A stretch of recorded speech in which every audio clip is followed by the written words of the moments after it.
Empower Project, empowering people with disabilities through effective disaster management. The project partners are the Government of Istanbul from Turkey, Institute for Vocational Education and Professional Orientation from Greece, Institute for the Promotional of Development and Training from Spain, Istanbul Provincial Directorate of Family Labor and Social Services from Turkey, Training Services Center from Italy, Associația Fundația H from Romania, and Istanbul Technic University, Turkey. This project has been funded with support from the European Commission. This document and its contents reflect the views only of the authors, and the Commission and the National Turkey Agency cannot be held responsible for any use which may be made of the information contained therein. Project number 20201 TRO1 CA 204094078. Hello to all of you. This podcast is part of the Empower project, empowering persons with disabilities through effective disaster management, coordinated by the Government of Istanbul and co-funded by the Erasmus Plus program of the European Union. Enrique is with us, and he's psychology at the University of Salamanca and Autonomous University of Madrid.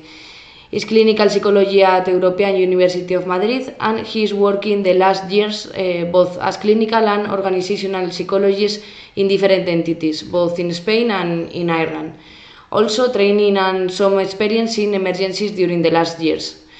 Enrique, welcome. One of the objectives of the Empower project is to integrate disability into the disaster management cycle and to raise awareness among people with disabilities and their caregivers about the increasing risk of disaster. Therefore, I would like you to explain a bit about how to provide basic information about our health status and contact the relevant authorities in an emergency or natural disaster. Okay, first of all, thank you, Victoria, for having me here. It's a pleasure from my side. Again, it's a tricky question or a difficult question, but I will try to reduce as much as I can.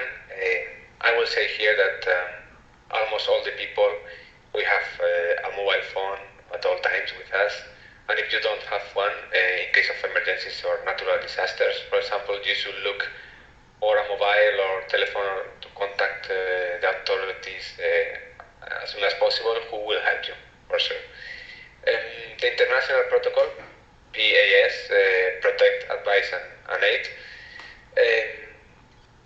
is very important to follow, and I think it's important that you can always call the same number through all the European cities or territory.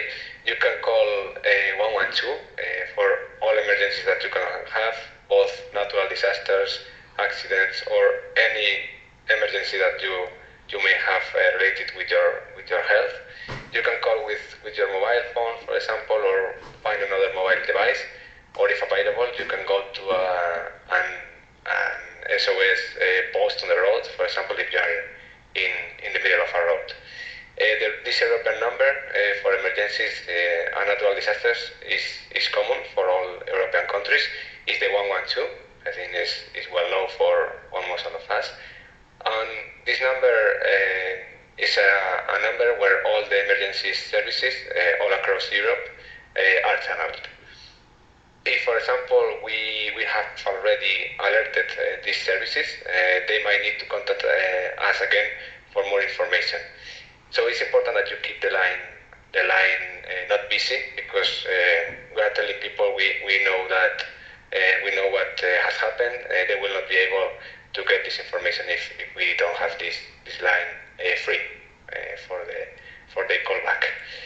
Also, if they are visually or hearing impaired, they may have devices accessible to their specific needs, and may even be accompanied by a professional or informal caregiver. In the later case, for example, it is the caregiver who will provide information to 112. If you are alone, a visually impaired person with an accessible mobile device will have no problem communicating with emergencies.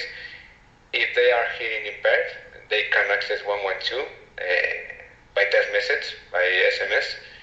To do so, they must first register in person at the social services office that corresponds to them in general by postcode. This recognition is carried out through the assessment and care units for people with disabilities, for example.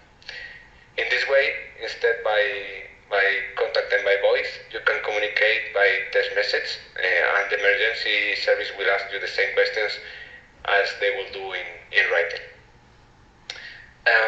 The emergency services at the end will basically ask you two questions: what has happened, and also where has it happened. For the first one, you have to describe what has happened, if it was a fire, a natural disaster, a flood, whatever, an accident, giving as much information as possible about the current situation.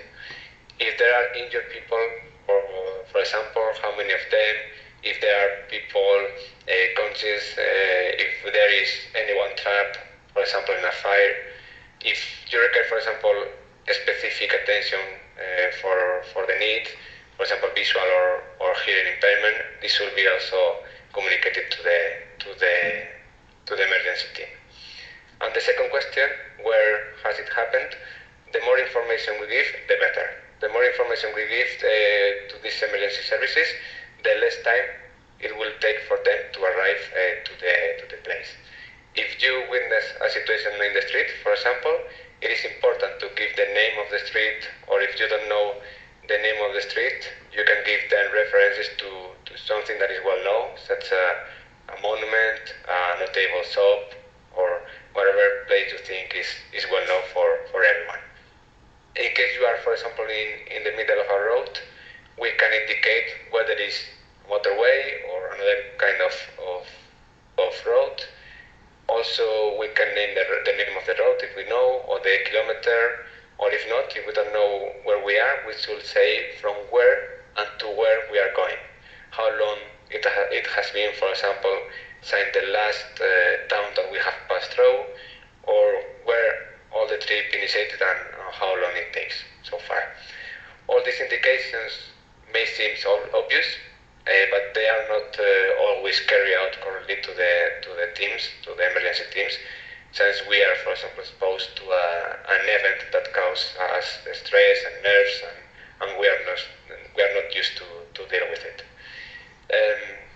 I think that is why it's so important to remember the first two steps to follow in an emergency situation. First of all, remain physically safe, stay calm, and second, call 112, trying to not occupy the line unless it's strictly necessary. So thank you very much for your tips, Enrique. It will be very useful to provide basic information about our health status and contact the relevant authorities in an emergency or natural disaster. Thank you very much.